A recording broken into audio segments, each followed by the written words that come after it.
शिफा का फैसला फरमाया बिहम्दिल्लाह किताब खुली उसमें मुताबिक तमाम अहादीस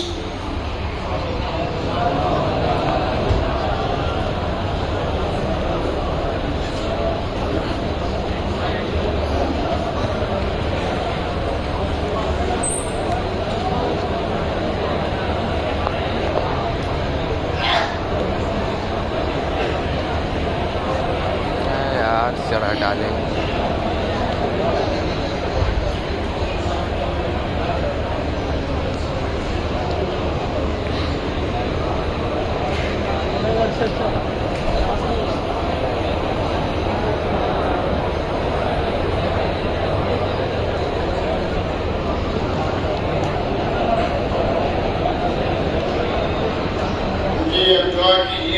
अल्लाह ताला हमारे पढ़ने पढ़ाने को कबूल फरमाए आमीन। और जो अहादीस हमने अब तक पढ़ी हैं रब्बे ज़ुल जलाल हमें मुक़्तज़ा अहादीस पर चलने की तौफ़ीक़ अता आमीन। अल्लाहुम्मा अंतस सलाम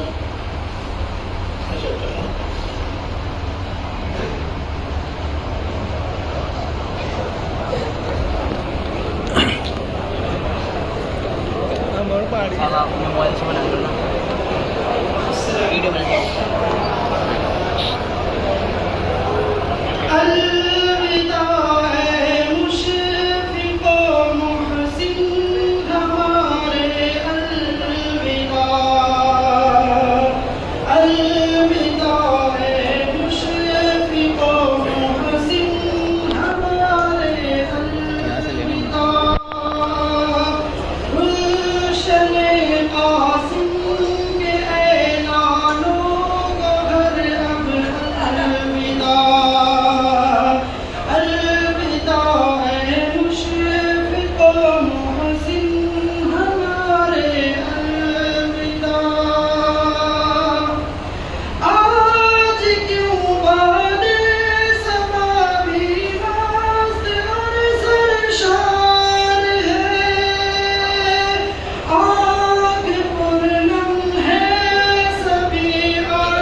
माशाअल्लाह बहुत खूब।